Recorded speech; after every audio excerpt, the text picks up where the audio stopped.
મારા અનેક વિપક્ષના સાથીઓ બી આમાં સ્ટેટમેન્ટ આપતા હોય છે. આજે આ સ્ટેજ પરથી હું એમને કહેવા માંગુ છું, મને કોઈ દુઃખ નથી, મને હજી વધુ જે કેવું હોય કે મને કોઈ ફરક નહીં પડે, કારણ કે હું મારા રાજ્ય માટે લડી રહ્યો છું, દિલથી લડી રહ્યો છું. અને હું એમને બે હાથ જોડીને માત્ર એટલું કહું છું કે મનને ઝાંકીને અને કર્મને સમજીને એકવાર વિચારીને જોઈએ કે ડ્રગ્સને રાજકીય મુદ્દો બનાવવો જોઈએ કે ડ્રગ્સ સામે ખરેખર લડી લેવું જોઈએ. તમે મનથી વિચારજો. રાઈટ. આને આને આને આને જે અમારી ભૂલ થઈ હોય તેમાં જરૂરથી આરોપ બી કરવો જોઈએ.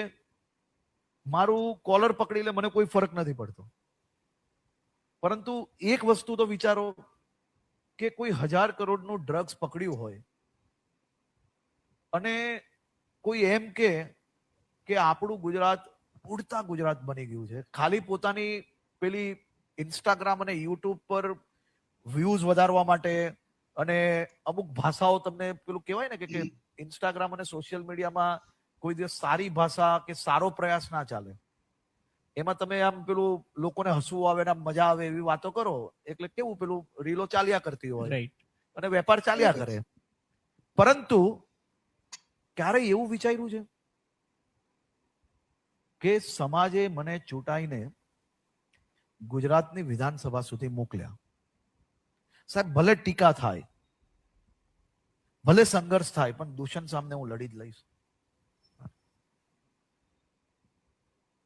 ગુજરાત વિધાનસભામાં જેટલા સાથીઓ બેઠા છે ને, સાથે લઈને દૂષણો સામે લડવામાં સહભાગી થવાની છે. પરંતુ જાણી જોઈને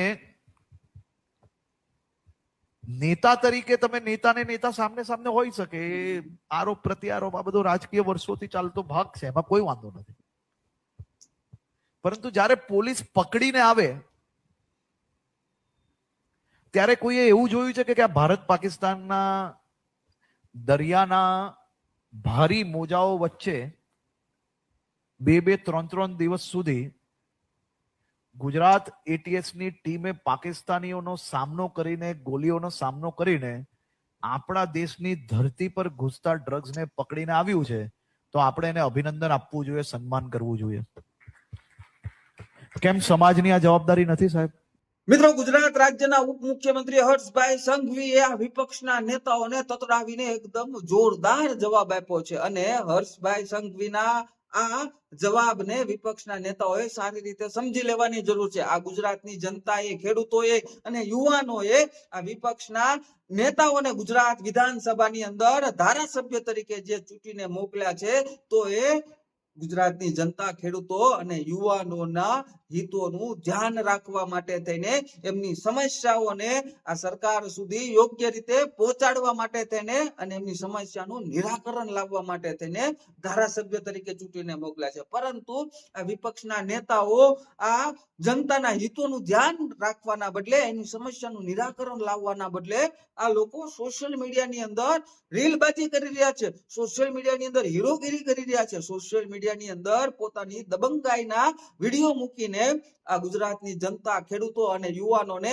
એવી રીતે મૂર્ખ બનાવવાનો પ્રયાસ કરી રહ્યા છે કે જુઓ અમે તમારો અવાજ સોશિયલ મીડિયામાં ઉપાડી રહ્યા છે. ભાઈ, સોશિયલ મીડિયામાં અવાજ ઉપાડવાથી આ જનતા, ખેડૂતો અને યુવાનોના હિતોની કે એની સમસ્યાનું નિરાકરણ નથી આવવાનું. એના માટે સરકાર પાસે જઈને, સરકાર પાસે યોગ્ય રજૂઆત કરીને, સરકારની સાથે બેસીને એ સમસ્યાનું નિરાકરણ લાવવાનું છે. પરંતુ આ વિપક્ષના નેતાઓ મુખ્યમંત્રી પાસે જતા, ઉપમુખ્યમંત્રી હર્ષભાઈ સંઘવી પાસે જતા વિપક્ષના નેતાઓને પોતાનો ઈગો નડે છે, પોતાનો અહમ નડે છે અને આ લોકો ધારાસભ્ય છે અને ધારાસભ્ય તરીકે આ ગુજરાતના મુખ્યમંત્રી, ઉપમુખ્યમંત્રી, ગુજરાતના કોઈ પણ કેબિનેટ કે રાજ્ય કક્ષાના મંત્રીઓને સીધા મળીને જનતાની સમસ્યાઓ જણાવીને તેનું નિરાકરણ લાવવા માટે થઈને ડાયરેક્ટ જઈ શકે છે. પરંતુ આ લોકોને પોતાનો ઈગો નડે છે, પોતાનો અહમ નડે છે.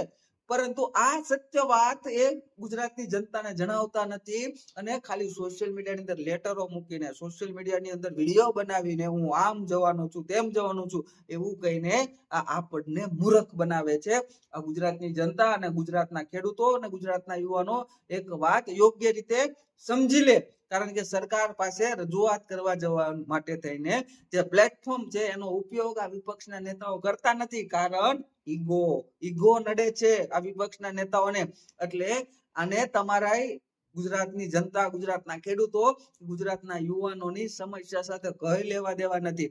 આ તો ફેસબુક ની અંદર, ઇન્સ્ટાગ્રામ ની અંદર, યુટ્યુબ ની અંદર, ટ્વિટર ની અંદર કેટલા વધારે વ્યૂ મળે, કેટલી વધારે લાઈક મળે, કેટલા વધારે ફોલોઅર્સ મળે, અને બસ એના જ માટે આ લોકો કામ કરી રહ્યા છે. કારણ કે આવનારી ચૂંટણી આવી રહી છે 2027 ની.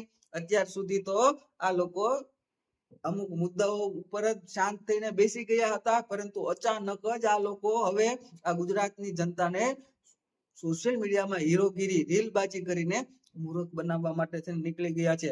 આપણે આ વાત ધ્યાનમાં રાખવાની જરૂર છે.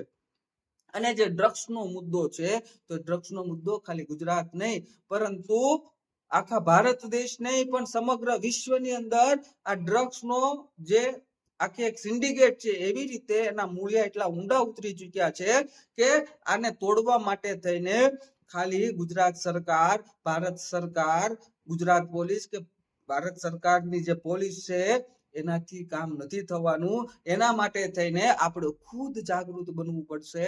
આપણે જનતાએ આ મુદ્દા ઉપર જે પણ આપણી પાસે કોઈ પણ ઇન્ફોર્મેશન હોય નજીકના પોલીસ સ્ટેશનમાં આપો. તમને જે વસ્તુ યોગ્ય લાગે કે આ જગ્યા કામ થઈ રહ્યું છે, તો તમે પોલીસ પાસે જઈને આ એક હિતનું જે કાર્ય છે એમાં આપણે સાથ અને સહકાર આપવાનો છે. આવા વિપક્ષના નેતાઓના રવાડે ચડીને આપણે આ વિકસિત ગુજરાતને બદનામ કરવાનું નથી. એક સ્વાભાવિક વાત છે કે આટલું બધું જે ડ્રગ્સ ગુજરાત પોલીસ જે મહેનત કરીને પકડી રહી છે, રાત દિવસ દરિયાની અંદર, એ દરિયાના મોજાઓ, તડકો, છાંયો, વરસાદ, વાવાઝોડું, આ બધી સમસ્યાઓનો સામનો કરીને આ વિકસિત ગુજરાતના યુવાનોને બરબાદ, આ ડ્રગ્સના મુદ્દે જે બરબાદ થઈ રહ્યા છે એ અટકાવવા માટે છે ને ગુજરાત પોલીસ આટલી મહેનત કરે છે. અને આ વિપક્ષના નેતાઓ ગુજરાત પોલીસને બદનામ કરે છે. એ પણ શા માટે? કે સોશિયલ મીડિયાની અંદર થોડા વ્યૂ આવી જાય, થોડીક લાઈક આવી જાય, થોડીક પોસ્ટ શેર થઈ જાય અને થોડાક ફોલોઅર વધી જાય, એ માટે થઈને. બાકી જો ગુજરાતના યુવાનોની આટલી બધી ચિંતા હોત તો ગુજરાત વિધાનસભાની, ગુજરાત જે સચિવાલય છે જ્યાં ગુજરાતના મુખ્યમંત્રી બેસે છે, ગુજરાત રાજ્યના ઉપમુખ્યમંત્રી બેસે છે, જેમની પાસે જે વિભાગ છે ત્યાં જઈને રૂબરૂ જઈને રજૂઆત કરતા આ વિપક્ષના નેતાઓને ઘા વાગે છે, ત્યાં એને ઈગો નડે છે. આ વિપક્ષના નેતાને પોતાનો અહમ નડે છે અને વાતો કરે છે સોશિયલ મીડિયાની અંદર ગુજરાતના જનતાના હિતોની વાતની, ગુજરાતના ખેડૂતોના હિતોની વાતની, ગુજરાતના યુવાનોના સમસ્યાઓ અને હિતોની વાતની. આ તમને મૂર્ખ બનાવે છે. આ સીધી રીતે ત્યાં જઈને રજૂઆત કરી શકે છે, પરંતુ નથી કરતા. ખાલી સોશિયલ મીડિયામાં હીરોગીરી અને રીલબાજી કરવામાં જ વ્યસ્ત છે. હર્ષભાઈ સંઘવીએ ખૂબ સારી રીતે અને સચોટ રીતે એકદમ યોગ્ય જવાબ આપ્યો છે.